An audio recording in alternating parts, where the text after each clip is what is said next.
when you look at this picture, tell me what, like, as a law enforcement person, Jim, what are the cops looking at on him? They're like, I see a backpack that there's something odd about how the backpack appears around his shoulders. I'm not sure what I'm seeing there. It's like there's the black strap, but then there's something underneath it. Like maybe it's a pad and there's a couple of reflective stripes maybe at the top. I'm not sure, but is all that just distinctive wear for the backpack and or the sweatshirt that the cops are going to try to figure out the maker of, perhaps? Like, what do you do with that information? Well, I'm looking at this initially, Megan, as a behavioralist.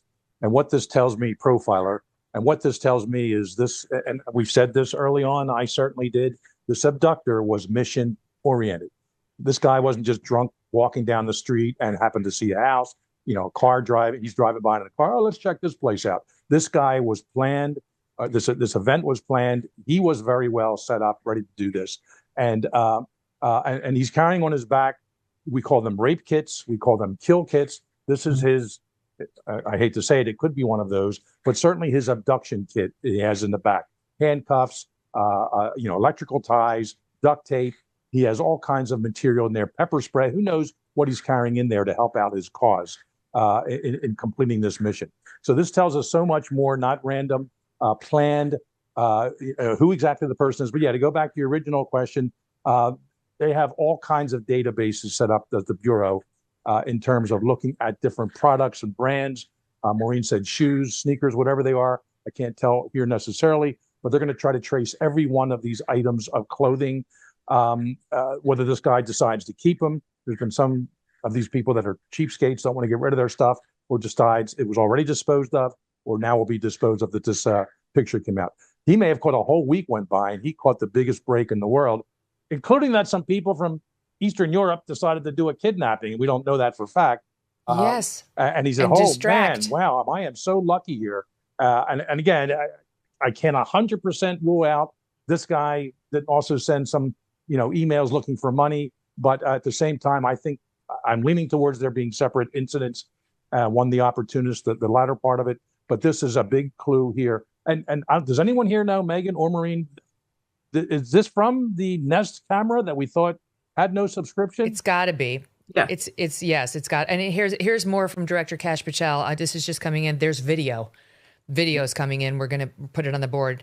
This is from Kash, posted on X. Additional recovered images from the same camera at Nancy Guthrie's front door. So it is the Nest cam. The morning of her disappearance, including 2 videos of the individual. Anyone with information, please contact 1-800-CALL-FBI. Okay, so here are the new images he just sent in. Here's the person as he approaches the door. You can see he's got one hand close to his front pocket. Here's another one as he's approaching the scene from a little farther away. You can see he's kind of like, I want to say he's portly. Yeah, he's definitely not. Yeah, he's not slim. I wouldn't describe him as lanky. He's not incredibly tall. I'm sure the FBI can figure out how tall he is, but he looks 6 feet or under to me. I don't know. I'm not good at guessing these things. But here he is now approaching. There's video, you guys. Look at this, of him approaching the Nest cam. Hold on. We're getting it queued up. I don't know if you guys can see it on your phone, but he walks up slowly. He takes his right hand, the side, like where your pinky knuckle is, and he starts kind of like, it looks like he's banging it. He's trying to get not hard though. Then he turns around. Now I can see the back of the backpack. This is going to be very helpful. They're going to be able to see what brand this is. He walks away. He's walking out toward, holy cow, what did he just do? He picked up vegetation. Maureen, he picked up vegetation. He knocked it, trying to knock the Nest camera off. I'm getting this queued up. It appears he failed. He's not really banging it hard. It's just almost gentle. He turns around. He bends down. He's looking down. He walks to the archway that leads you off of her patio to the exterior. He picks up vegetation from the ground, and then it flashes, and that's the end of that frame. But okay, now there's another frame. Now he's got the vegetation in his hand. He's using it, Maureen. He's using it. It's like now it's stuck. Maybe it's his camouflage. It seems like he's sticking it into the camera lens. Here, we've got one. Let's play it. Okay, this is the second one where it looked like he's shoving it. Now he's got the vegetation in his hand and it looks like he's shoving it into the lens. Maybe he doesn't think he can get the Nest camera down. Yeah, maybe he so thought plan it was B hardwired. is to camouflage. He thought it was hardwired, so he thought he could just obscure the lens, but then realized he couldn't. That makes sense. Because the previous one, hold on, we'll get it for you, is a treasure trove, you guys. It's a treasure trove. And also, here's the one. Okay, here's the one that I was trying to describe. He's walking up. Look at him with the gloved hand. 4, 5, like 5 gentle taps. He's covering the Nest camera, like the top of it. Another 2 taps. So he turns his back. Look how packed that backpack is. He's ready for bear, but I guess he didn't bring duct tape or something with him.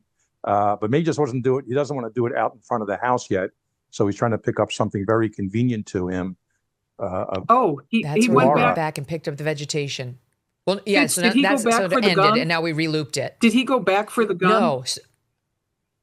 Well, I think he went back for the vegetation, because if you watch this, now I've had the advantage of seeing a couple more times. Look, so he's bending over. So now look, Maureen, he's going to the back. He bends down. He picks something up in his hand. He comes back.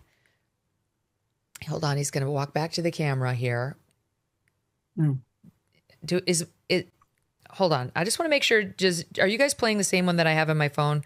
Because the one that I have on my phone, hold on. No, hold on. Let me just make sure. The one I have on my phone, he's got something in his hand. It is the vegetation. You can see it. Okay. So I'm not sure if you guys can see the very last frame, but Maureen, he grabs the vegetation. You can see it's like all the leaves at the very last shot of that reel we just played, where you can see his backpack stuffed to the brink with materials. And then the next frame the FBI sent is of the vegetation getting like shoved into the camera. And Savannah now is posting the pictures on her Instagram too, with the following message. This poor woman, she must have just, it reads, "We believe she is still alive. Bring her home. Anyone with information, please contact 1-800-CALL-FBI. Oh my God. I certainly hope I'm trying to true. determine handedness of him. It looks like he's holding things in right and left hand. Obviously right hand, 90% of the population. Left-hander would narrow down that suspect pool, but we can't really tell that so far. Fitz, I would guess right-handed, even though I see him using both hands, but I would guess right-handed for one reason, and that's the orientation of the weapon in his waistband. Whoa, I didn't even see the weapon. Oh. Yeah, you weren't here when we went over that.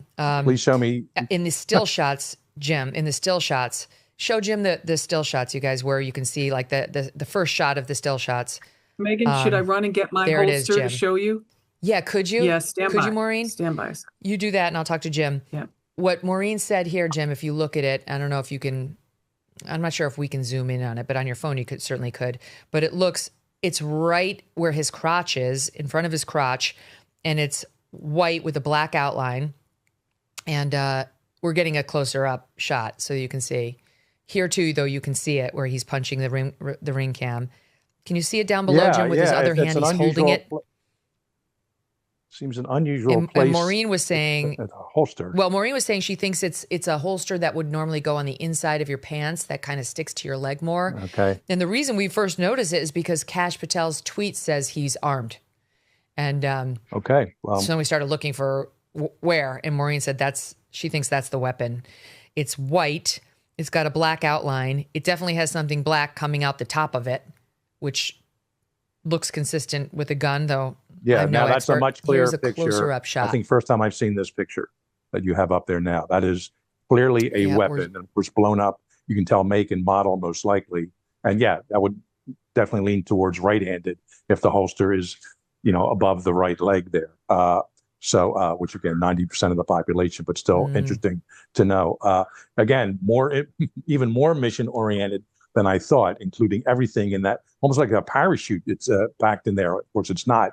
But he has plenty of stuff in that backpack, which would enable him to carry through with any contingency today or that night when things went wrong. Let's get a still shot of that backpack, you guys, so we can take a closer look at it. Jim, we do know a couple of, we don't know who this is, but we do know a couple of things here. We know for sure Nancy Guthrie did not wander off. No, I mean, that theory's dead. We thought it was dead anyway because we knew the Nest cameras were destroyed and taken. So whatever. We said that at the top of the show. We know that's true now. She did not wander off. She was taken. She was taken by a man, at least one man. By the way, Sheriff, this is just in from the sheriff's office. There are no press briefings planned at this time. Sheriff Nanos is not conducting one-on-one interviews. Same message he's been giving. So he's not updating us based on these new information. This new information is going to have to come from the FBI, if anybody. So we know that Nancy Guthrie did not wander off. We know she was taken. She was abducted. We don't know that it was a kidnapping.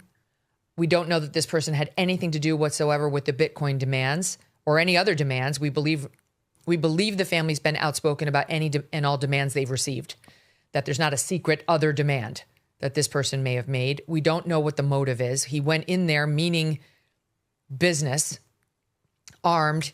We know he hurt Nancy in some way, and we know he got her out of there.